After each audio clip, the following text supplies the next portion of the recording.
Hello friends, today the second part of Parashurama's story. I hope you have already listened to the part 1. If not, the link is there in the description. Please listen to that story also. Now we all know that Parashurama is a very loyal son of Jamadagni and Renuka. The king of the land, Kirata Virarjuna. No, this is not the same Arjuna as in Pandavas. Kirata Virarjuna was the king of their land. One day he comes to the hermitage of Jamadagni along with his 200 soldiers. They were out for some work and now they were very tired. Kirata Virarjuna requests Jamadagni that I know you can't feed all 200 of us.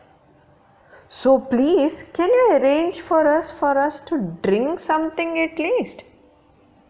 Jamadagni smiles and says, Raja, you along with these soldiers, please go to the river and freshen up. By then, the meal will be ready. Kirata Virarjuna agrees and goes to the river. When he comes back, he is surprised that a various spread of meal is ready.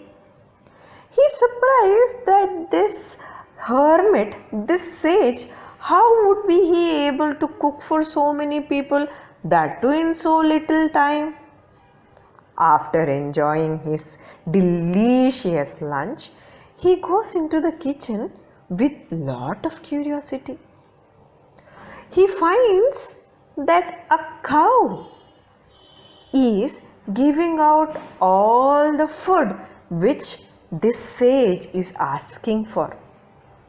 When inquired, Jamadagni says that this cow is Surabhi cow and it is known as Kamadhenu, meaning whatever we wish for, she fulfills it. So today I asked her to give me food for you 200 people, and see what Surabhi has given. Such delicious, heart-filling food. Suddenly, Kirata Virarjuna gets greedy. He says, I am the king of this place.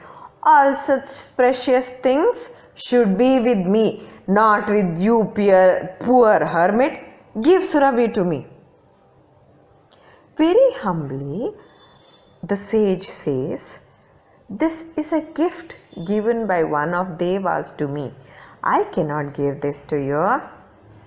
Kirata Virarjuna is in no mood to listen to this hermit. He pushes hermit out of his place and orders his soldiers to drag Surabhi along with him. The sage resists, but he is nowhere in front of 200 soldiers and this strong king. The king drags off Surabhi to his palace. After a couple of days, Parashurama visits his father. He comes to know the way his father was humiliated and then how he was hurt both physically and mentally with Surabhi pulled to the palace. Enraged, Parashurama picks up his axe and rushes to the palace. There he calls the king for a duel. Kirata Virarjuna finds it very funny that a brahmin boy is calling the king of the land for a duel. He agrees for a duel and both of them have a duel for long days. At the end of the fight, Parashurama, with no intention, kills off Kirata Virarjuna. Saddened by the turn of events, he returns to his father's place along with Surabhi. As expected, Jamadagni scolds him, criticizes him for killing somebody. Being a Brahmin, it was his duty to meditate and perform prayers, but now he had killed somebody. So he sends off his son on a pilgrimage. Parashurama agrees and he goes for a pilgrimage. He completes his pilgrimage by visiting all the holy places, and when he returns, he finds that the sons of Kirathavirya had killed Jamadagni and Renuka just to take the revenge of their father's death. Again, Parashurama is compelled to take the weapons and he wages a war alone towards the sons of Kirathavirya.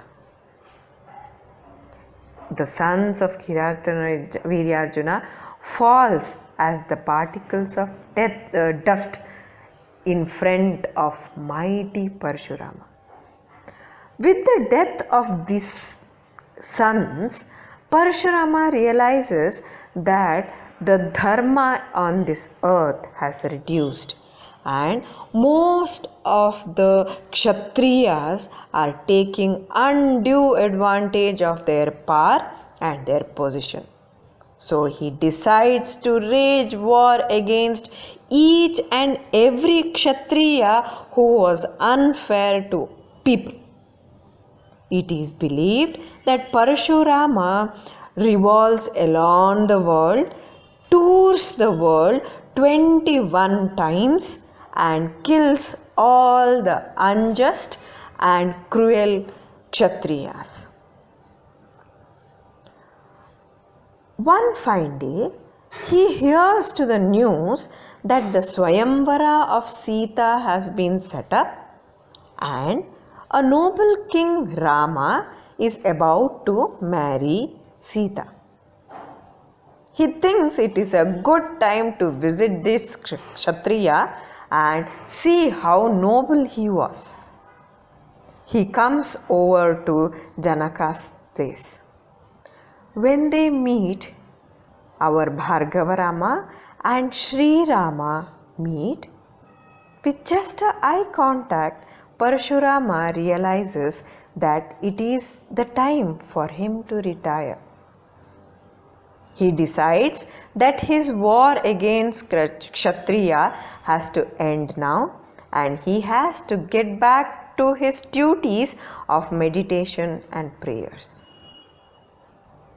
He gives over the responsibility to establish Dharma on earth to Sri Rama and retires.